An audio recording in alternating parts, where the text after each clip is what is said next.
Hello les amis, je vous retrouve pour une nouvelle vidéo sur le football européen et la Ligue des Champions 2025-2026 et je vais vous présenter le match Monaco contre Manchester City. C'est un match qui a lieu ce mercredi 1er octobre 2025 à 21 h pour le compte de la deuxième journée dans cette compétition. Alors Monaco c'est le 34e du classement qui reçoit Manchester City le 9e. Dans cette vidéo on va revenir sur le classement de la Ligue des Champions avec les statistiques des deux équipes. On verra les résultats et le calendrier de ces deux équipes dans cette compétition ainsi que le classement des meilleurs marqueurs et passeurs de cette Ligue des Champions. Puis on enchaînera par les 10 derniers résultats, toutes compétitions confondues et les stats de Monaco et de Manchester City. Et on terminera par les compositions d'équipes et tactiques éventuelles, ce qui nous permettra d'avoir une idée et une tendance à cette rencontre. Alors pour ceux qui souhaitent voir ce match à la télé, sachez que vous pouvez le voir sur Canal Plus Foot. Et donc, au classement, on a Monaco qui est 34e et Manchester City 9e. Je rappelle que c'est un championnat de 36 équipes. Il y a 8 journées. À la fin des 8 journées, les 8 premiers seront qualifiés pour les 8e de finale. De la 9e à la 24e place, les équipes joueront des 16e de finale et au-delà, les équipes seront éliminées. Pour l'instant, City est démarré par une victoire. Ils sont 9e. Ils ont gagné 2-0 à la première journée. Bon, ils ont fait le boulot. Ils sont dans les 14 équipes qui ont gagné. Et puis, c'est bien parti pour eux cette saison. Monaco par contre, c'est l'opposé de la saison passée où ils ont battu Barcelone pour commencer. Là cette fois ils ont pris un bouillon au Club Brugge, ils ont perdu 4-1. En plus c'est pas un adversaire auquel on se serait attendu chez qui ils perdraient autant. Donc Monaco, bah voilà, 0 points en une journée, ça va être très compliqué j'ai l'impression. S'ils se rattrapent pas contre Manchester City, ça va être compliqué. Alors le calendrier, Monaco, donc défaite au Club Brugge 4-1. Là, ils reçoivent Manchester City et Tottenham. Ils iront à Bodo Glimt, puis à Paphos. Ils recevront Galatasaray, ils iront au Real Madrid, ils recevront la Juventus Turin. Il y a quand même quelques matchs pour se rattraper, mais faut pas non plus trop tergiverser. Manchester City a démarré par une belle victoire contre Naples 2-0. Là, ils vont à Monaco, puis à Villarreal. Ils recevront le Borussia Dortmund, puis le Bayer Leverkusen. Ils iront au Real Madrid et à Bodo Glimt. Ils recevront Galatasaray. Bon, c'est pareil, ils visent peut-être une place dans les 8. Au niveau des meilleurs marqueurs et des meilleurs passeurs, il n'y a aucun joueur des deux équipes dans les 18 premiers de ces deux classements pour l'instant.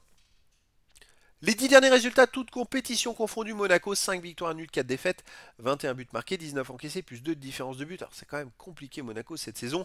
Je dirais qu'ils prennent beaucoup de buts. La défense, ça marche pas trop. En attaque, il y a des ratés. Là, ce week-end, ils viennent de perdre à l'extérieur à Lorient 3-1. C'est un peu le même style de match au Club Brugge où ils avaient perdu 4-1. C'est assez étonnant. À domicile, le match d'avant contre Metz, ils gagnent 5-2. Metz revient à 2-2 et puis il marque 3 buts dans les dernières minutes. Enfin, c'est très bizarre. Contre Strasbourg aussi à domicile, il menait 2-0. Strasbourg revient à 2-2 et puis il marque à la 92e minute pour l'emporter. Monaco alterne le bon et le moins bon cette saison et rate quelques matchs. À domicile, donc il reste sur cette victoire contre Metz 5-2, une victoire 3-2 contre Strasbourg, une victoire 3-1 contre Le Havre. Ils ont gagné les 3 matchs à domicile. Mais ils ont pris 5 buts en 3 matchs et ça a été de justesse finalement les victoires. Donc bon, en face, Manchester City sur les 10 derniers matchs, 6 victoires, 1 nul, 3 défaites, 24 buts marqués, 10 encaissés, plus 14 de différence de but. City commence à bien tourner ce week-end, ils ont gagné 5-1 contre Burnley. Ils restent sur les 5 derniers matchs avec 4 victoires, 1 nul. Haaland marche sur l'eau à nouveau cette saison, il marque but sur but. C'est vrai que la saison passée, il y a eu une grosse phase à partir de novembre jusqu'à mars où ils ne gagnaient quasiment plus rien. Et puis après, ils ont pu aller chercher la Ligue des Champions. Mais voilà, c'est une équipe quand même qui a des joueurs extraordinaires. Ça ne peut pas en rester là. Il y a des périodes comme ça, bah, ils sont bien rebondis, je trouve.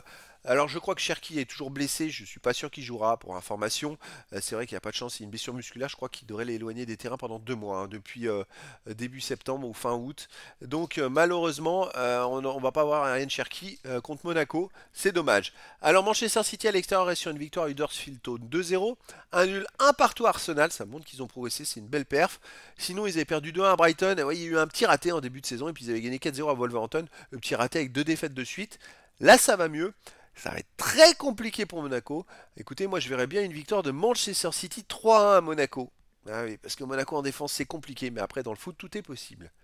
Au niveau des compositions d'équipe et tactique pour Monaco, on aurait du 4-4-2 avec gardien Keun, défense Vanderson, Dier, Kehrer, Caio Henrique, milieu de terrain Akliouche, Bamba, Camara, Minamino, attaquant Balogun et Biret. Et pour Manchester City, on aurait du 4-1-4-1 avec gardien Donnarumma, défense Kusanov, Diaz, Guardiol, O'Reilly, milieu de terrain défensif Rodri, milieu de terrain offensif et ailier Silva, Foden, Reinders, Doku, attaquant Haaland. Donc voilà les amis, le décor est planté entre ces deux équipes et donc je vous donne rendez-vous ce mercredi 1er octobre 2025 à 21 h pour le match de football de la deuxième journée de la Ligue des Champions 2025-2026. Monaco, le 34e du classement, reçoit Manchester City, le 9e. Voilà les amis, je vous dis à très bientôt pour une nouvelle vidéo.